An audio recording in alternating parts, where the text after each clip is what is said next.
복음 16장입니다. 마태복음 16장 13절부터 20절까지.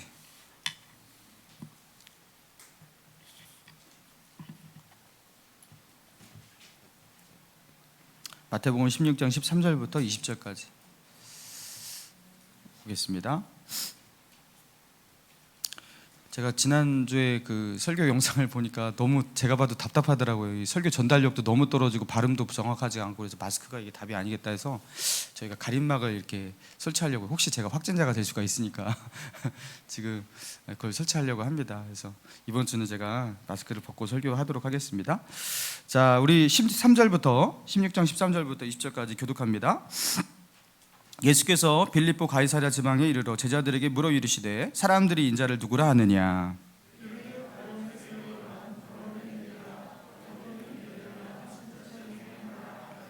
이르시되 너희는 누구라 하느냐?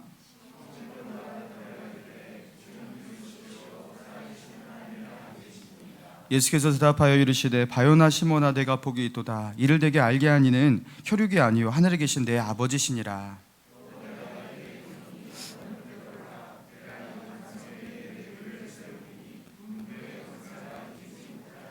내가 천국 열쇠를 내게 주리니 내가 땅에서 무엇이든지 매면 하늘에서도 매일 것이요 내가 땅에서 무엇이든지 풀면 하늘에서도 풀리리라 하시고, 경고하사 자기가 그리스도인 것을 아무에게도 이르지 말라 하시니라.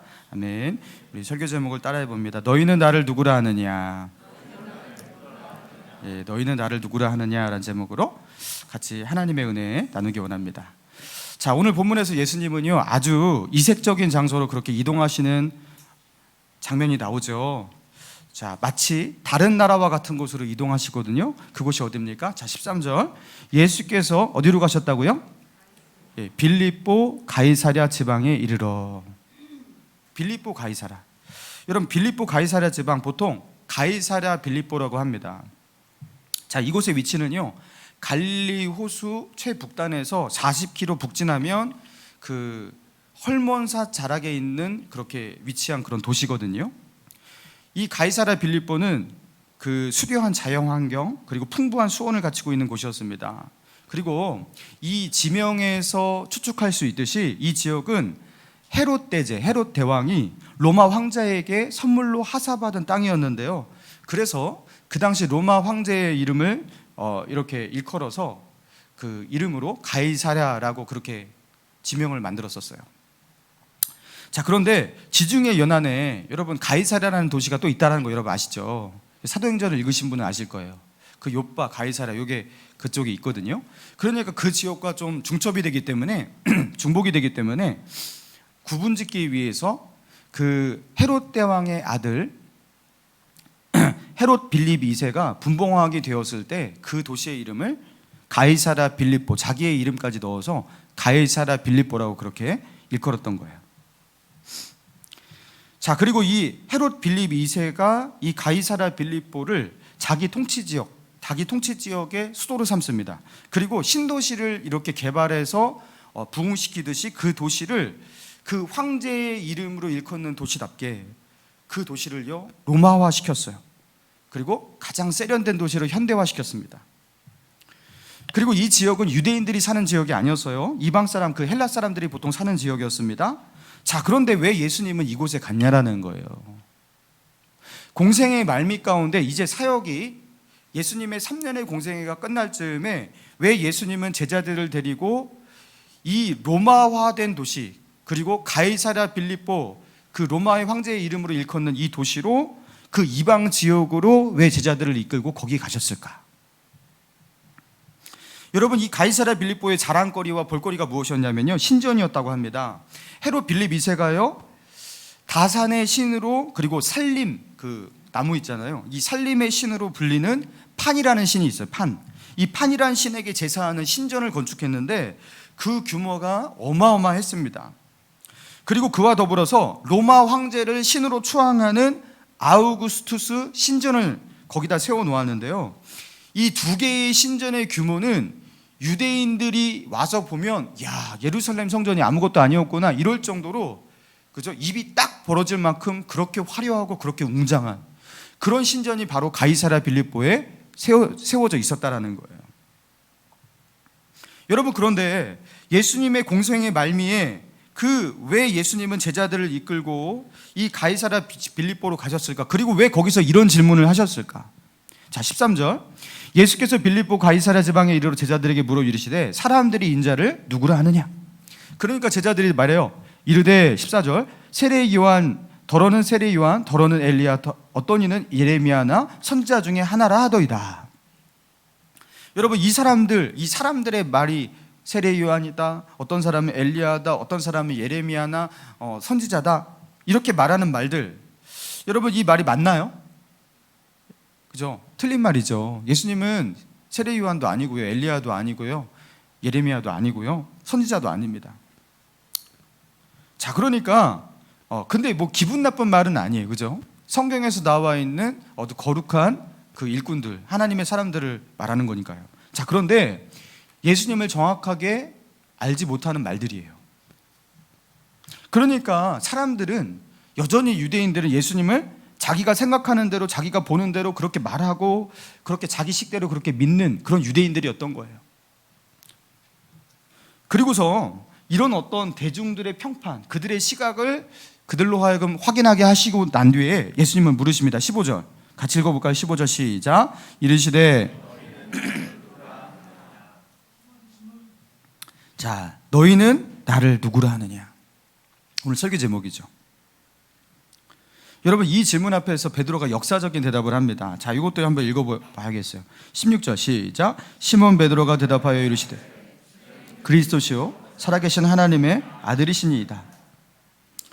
자, 여기서 주는 그리스도시요, 예수님을 주라 고백하고 있는데, 여러분, 그 당시에 로마 황제의 신격화, 그래서 황제를 숭배하는 신전까지 세워져 있는 가이사랴 빌립보예요.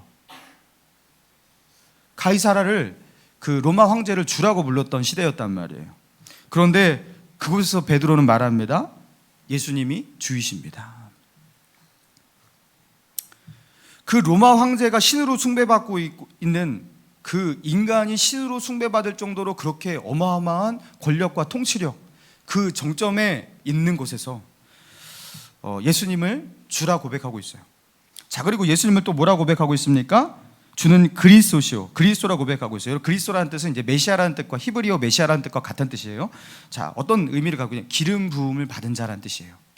기름 부음을 받은 자. 여러분, 구약 성경에서 기름 부음을 받은 자, 자, 직분이 3개 있죠, 그죠? 선지자, 또 뭐 있어요? 제사장, 또 왕. 선지자, 제사장, 왕. 자, 선지자는 하나님의 뜻을 볼 수 없고 들을 수 없고 알 수 없는 백성들에게 하나님의 뜻을 전달해주고 깨우쳐주고 하나님의 뜻을, 우리가 나아갈 방향을 알려주는, 그게 바로 선지자입니다. 그러니까 하나님의 길을 제시해서 백성들을 영적으로 구원하는 자들이 선지자예요. 자, 그리고 제사장은 또 어떤 사람입니까? 하나님과 만날 수 없는 죄인으로 하여금, 그죠? 하나님 앞에 중간에서 제사를 집행해서, 제사를 드려서 하나님과의 관계를 회복시키는 그 중간자, 중보자의 역할을 하면서 하나님과의 관계를 회복시키는 구원의 역할을 하는 자예요, 제사장. 그리고 왕은 어떤 자입니까? 왕은 하나님의 통치가 필요한 백성들에게, 그죠? 그 이민족의 그 침략과 그 위협 앞에서 그 백성들을, 하나님의 백성들을 보호하는, 그들을 통치해주는, 여러분, 또 다른 의미에서 구원자예요. 그러면서 기름 부음을 받은 자가, 궁극적인 기름 부음을 받은 자가 올 것이라고 이제 선지서에서 예언이 되었어요. 자, 그래서 기름 부음을 받은 자라는 것은요, 유대인들은 어떻게 이해하냐면, 궁극적인 구원자, 우리를 뭔가 이 세상을 다 뒤집어 엎고 우리를 궁극적으로 구원해 줄 그 구원자, 그걸 말하는 거구나 하면서, 이 기름 부음을 받은 자라는, 이게 그리스도 메시아라는 뜻이 구원자라는 뜻으로 이렇게 이제 변화가 되었습니다. 그래서 주는 그리스도시오라는 말은 하나님이 보내주신, 우리가 기다리던 그 구원자입니다, 이런 뜻이에요. 자, 그리고 또 베드로가 어떻게 고백합니까? 예수님을 살아계신 하나님의 아들입니다, 이렇게 했어요. 여러분, 하나님의 아들입니다, 그러면은 이게 무슨 뜻이냐면 하나님이란 소리예요. 여러분, 호랑이가 새끼를 낳았어요. 그러면은 그 호랑이 새끼는 뭐예요? 호랑이죠. 사람이 새끼를 낳았어요. 그럼 그 사람 새끼는 사람이죠. 여러분, 하나님의 아들입니다라는 것은 하나님이란 소리예요. 하나님보다 못합니다. 하나님 이런 느낌이 아니라 하나님이라는 고백입니다. 그러니까 베드로는 지금 예수님을 하나님으로 고백하고 있는 거예요. 이런 주는 그리스도시요 살아계신 하나님의 아들입니다. 이 유명한 고백, 이 고백 위에 고백을 한 뒤에 주님은 말씀하셨어요. 18절. 내가 내게 이르노니 너는 베드로라. 이 반석 위에 내 교회를 세우리니 음부의 권세가 이기지 못하리라. 베드로가 했던 이 신앙 고백이, 이 믿음의 고백이 교회가 세워지는 교회의 터요 반석이 된다라는 거예요. 그래서 이 터 위에 세워진 교회는 음부의 권세가 당해내지 못할 것이다. 이 음부의 권세란 사망의 권세를 말하는 거예요. 죽음의 권세. 어떠한 죽음의 권세도, 그죠? 이 음부의 권세도 이 교회를 이기지 못할 것이다. 이 믿음의 고백 위에 세워진 이 교회를 이기지 못할 것이다. 그러면서 이 베드로의 신앙 고백은 교회의 근간이 되는 중요한 고백이라고 그렇게 말씀하신 거예요. 자, 그러면 이 본문이 우리에게 주는 메시지는 무엇입니까? 예수님께서 제자들을 이끌고 가이사랴 빌립보로 가셨어요. 예수님은 의도적으로 로마가 세계를 지배하는 그 시대에 로마 황제를 신으로 추앙하며 그 이름으로 그 지역이 일컬어지는 그런 곳으로 제자들을 불러 데려가셨어요. 예수님의 공생의 말미에 제자들을 글로 데려가셨어요. 그리고 주위를 둘러보니까요, 야, 이 땅은 진짜로 로마가 다스리는 세상이구나. 로마의 황제가 신으로 추앙받는 그런 세상이구나. 그리고 유대 민족도 제 아무리 하나님을 믿는다고 하지만 로마의 통치하에 그렇게 굴종을 당하고 있는 거예요. 여러분, 이 시대 상황을 봐요. 이 가이사랴 빌립보를 둘러보니까 여러분, 이 시대의 신이 누구예요? 눈으로 보면 로마 황제 아니겠습니까? 분봉왕 빌립도요, 로마 황제가 땅을 주니까 그 땅을 받고 왕노릇하고 있는 거예요. 그래서 가이사랴 빌립, 그게 이 지역명이에요. 여러분, 그런 곳으로 예수님은 제자들을 데려가셔서 너희는 나를 누구라 하느냐 물으셨던 예수님. 여러분, 예수님은요, 우리의 신앙 고백을 듣기 위해서 우리를 어디로 데려가시는 거예요? 여러분, 우리를 교회로 데려가시는 게 아니에요. 하나님이 좌우로 다 보이는, 그렇죠? 느껴지는 그런 곳으로 데려가서 우리에게 너희는 나를 누구라 하느냐 이렇게 묻는 게 아니라 가이사랴 빌립보와 같은 세상 한가운데로 우리를 데려가신다라는 거예요. 사람이 신으로 추앙받는 곳, 돈이 신과 같이 군림하는 곳, 권력이 하나님을 대신하는 곳, 쾌락과 만몬과 엔터테인먼트, 그것이 하나님을 대체하고 하나님처럼 군림하는 곳, 그런 곳으로 우리를 데려가셔요. 그리고 거기서 우리에게 물으시는 거예요. 너희는 나를 누구라 하느냐? 사람들이 나를 누구라 하느냐 먼저 물으셨죠. 그런데 사람들은요, 자기 생각대로 예수님은 이렇게 말하고 저렇게 말합니다. 나는 예수님이 이렇다고 생각한다. 그분은 이런 분이라고 생각한다. 여러분, 그런데 그런 사람들의 말에 휘둘리면요, 우리는 예수님을 믿을 수가 없어요. 예수님을 따를 수가 없어요. 그런데 너희는 나를 누구라 하느냐? 로마 황제가 다스리는 이 세상 너희 봤지? 우리 민족도, 이 유대인도 그 로마 황제의 통치를 받고 있어. 그리고 이 지역명도 가이사랴 빌립보. 이 세상을 보고도, 이 도시를 보고도, 저 신전을 보고도 너희는 과연 나를 누구라 하느냐? 그곳에서도 너희는 신앙 고백을 하면서 살아갈 수 있겠냐라는 거예요. 사랑하는 성도 여러분, 우리에게 예수님은 누구이십니까? 내가 어디에 있든지 어떤 상황에 처하든지 누구와 함께 있든지 주는 그리스도시요 살아계신 하나님의 아들이라고 고백하시겠습니까? 여러분, 이거를요, 믿음의 공동체 안에서 영적인 분위기 속에서 고백하는 것은 쉽습니다. 그런데 교회를 떠나요, 저 불신자들로 가득한 세상 속으로 들어가요. 그 직장 가운데 들어가요. 거기서 고백할 수 있냐라는 거예요.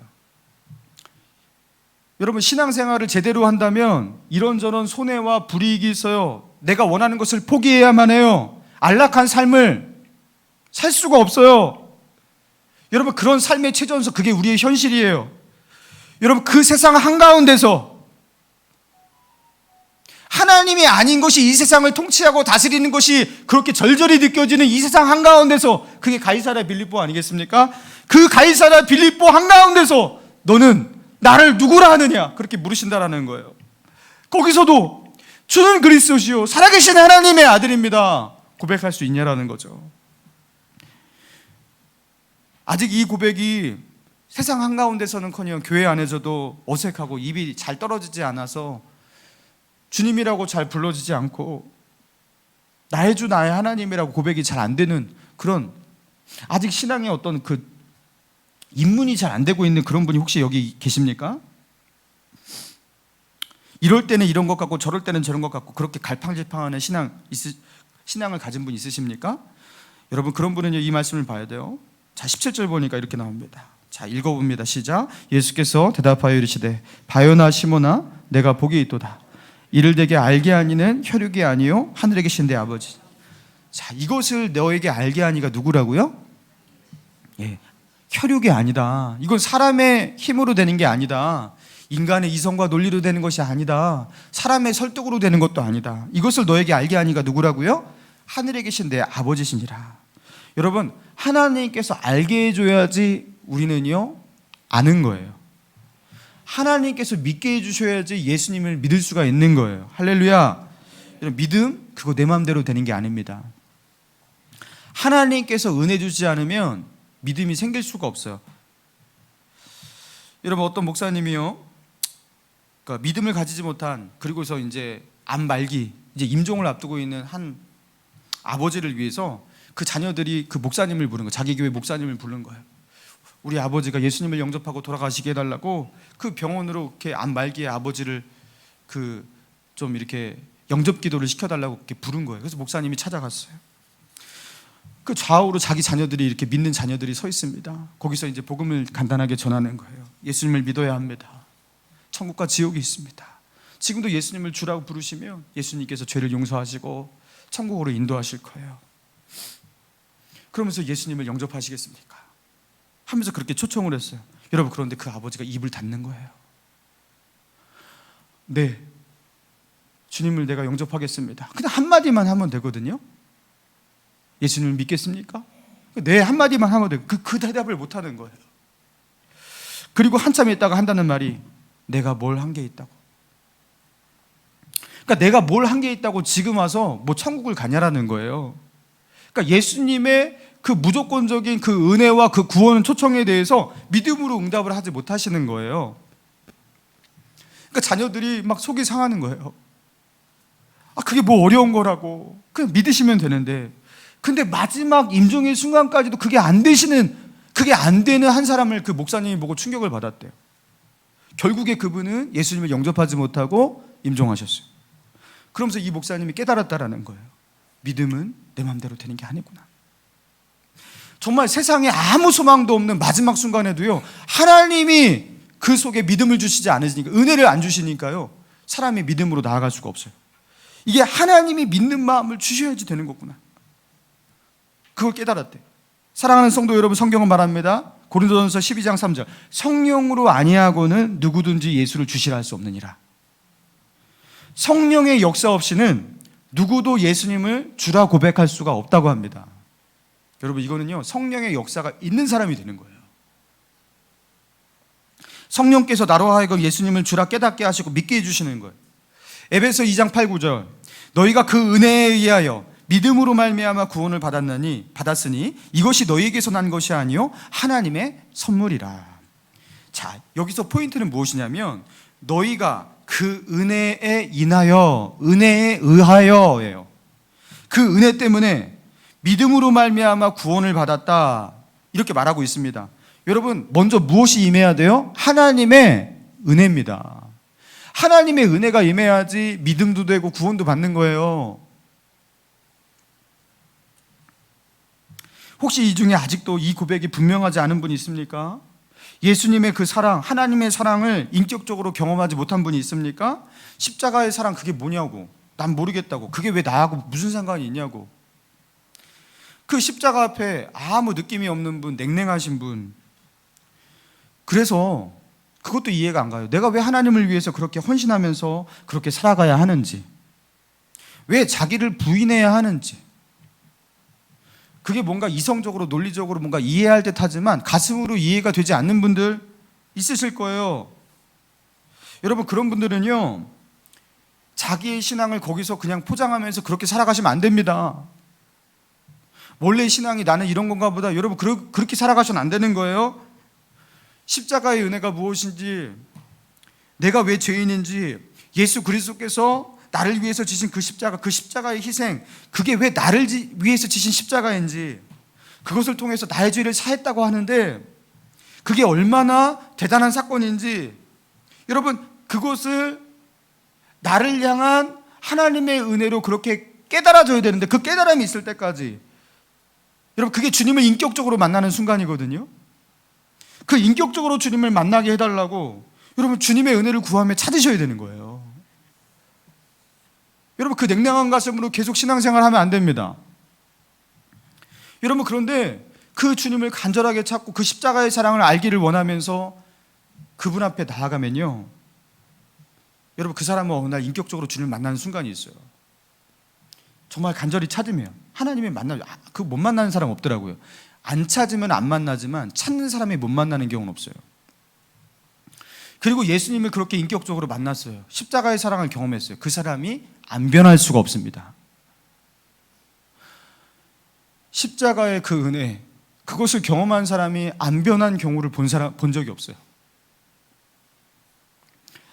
안 변한 사람은 그 은혜를 경험하지 못한 사람이에요. 예수님의 십자가를 인격적으로 경험한 사람, 그 사람은 안 변할 수가 없어요. 여러분, 교회에 와서 막 뜨겁게 찬양하고 말씀 나누고 성도들과 교제할 때, 그때에는 예수님이 주님이 돼요. 근데 이상하게 가이사랴 빌립보와 같은 곳에 한가운데 딱 서면, 세상 속으로 들어가면 거기만 서면 왠지 거기서는 또 헷갈려요. 그러니까 이중적인 신앙. 난 분명히 믿는 것 같은데 이상하게 저기서는 아닌 것 같기도 하고, 막 이런 이중적인 신앙. 예수님을 믿는 믿음 때문에 내가 손해를 감수해야 되고, 뭐 어떤 큰 헌신을 해야 할 때 굉장히 주저가 되고, 자기의 믿음이 잠깐 헷갈리고, 자기의 진로와 야망, 여기에 부딪힐 때 예수님이 주님이 잘 안 되는 분들, 그래서 이랬다 저랬다 헷갈리는 자기의 신앙, 여러분, 이런 분들은 어떻게 해야 할까요?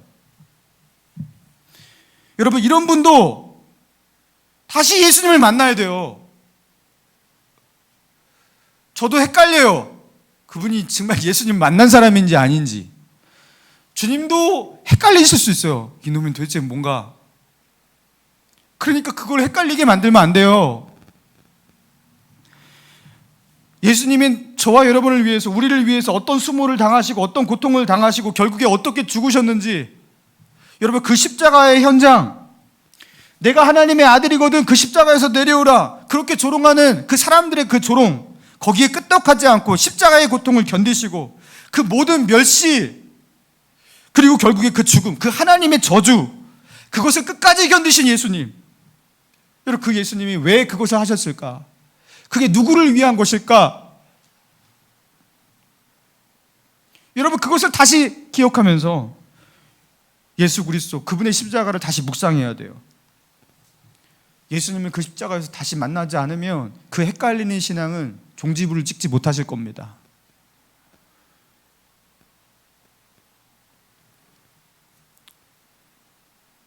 그러니까 세상에 나가서 가이사랴 빌립보에서 자꾸 주저가 되시는 분들, 여러분, 다 다른 거 차치하고 예수님의 십자가가 내 가슴에 살아 숨쉬기까지 가슴에 손을 얹고 하나님의 은혜를 구하시기 바랍니다.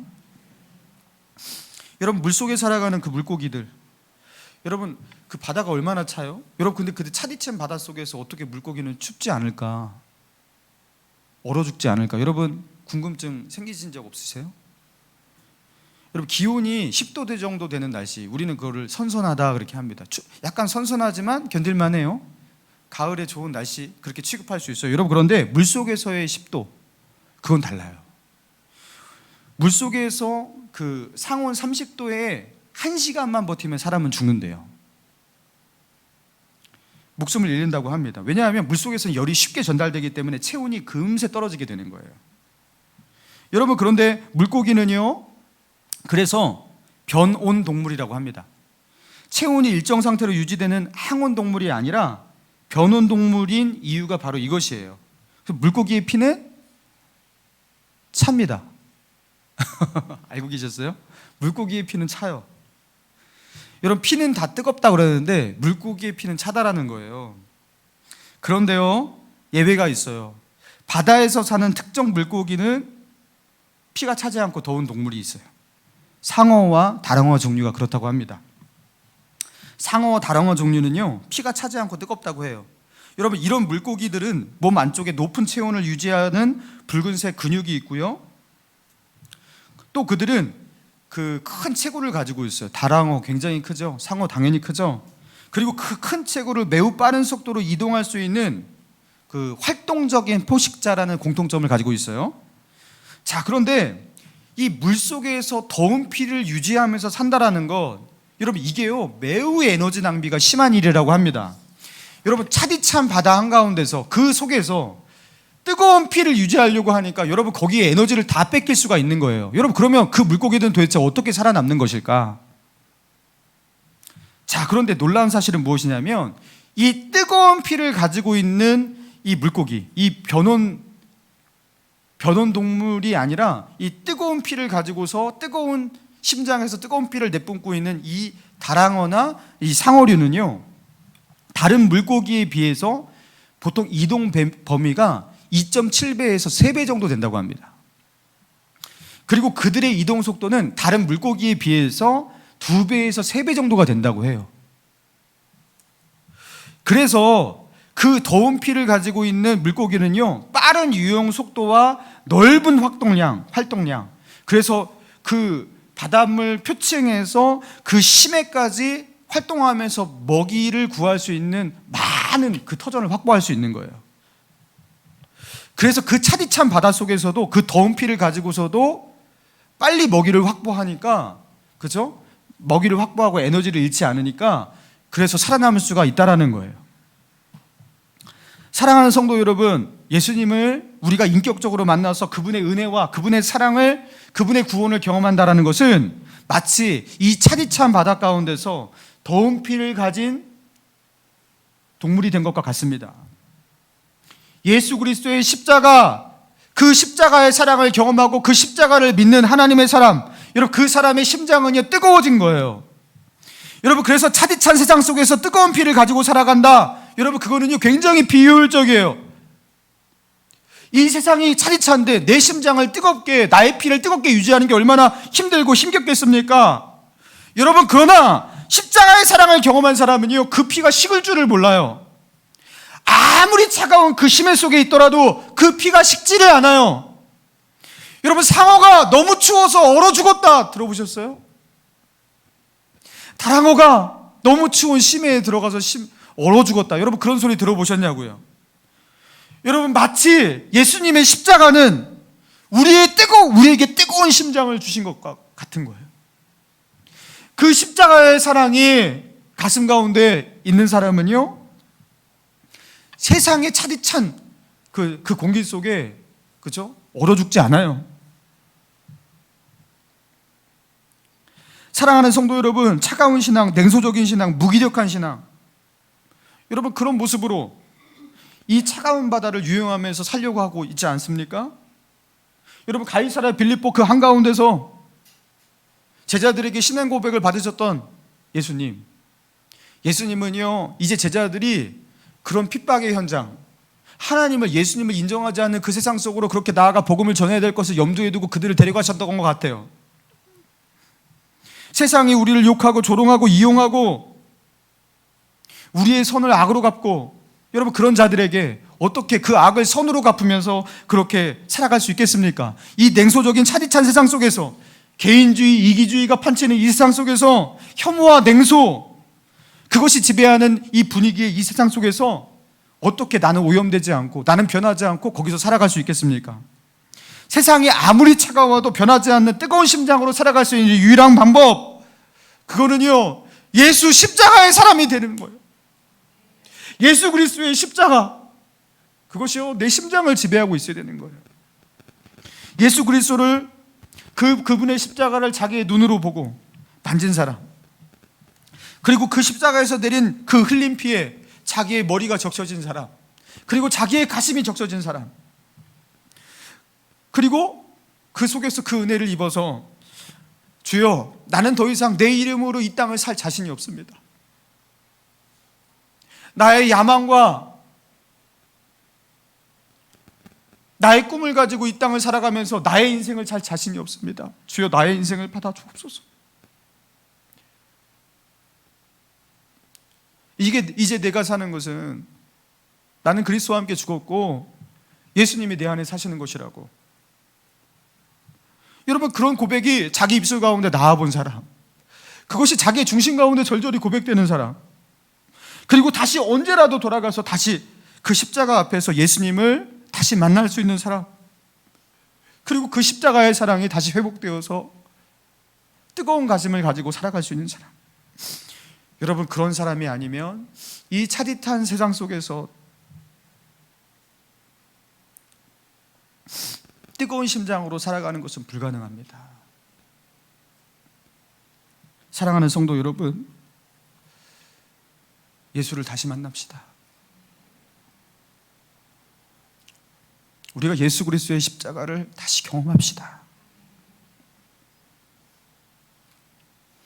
다른 모든 것 차치하고 주님, 예수님의 십자가가 나의 삶의 가장 중요한 진리, 보아, 그 어떤 것도 바꿀 수 없는 나의 눈시울을 적시고 나의 가슴을 힘있게 뛰게 만드는 그런 능력의 십자가가 되게 하옵소서.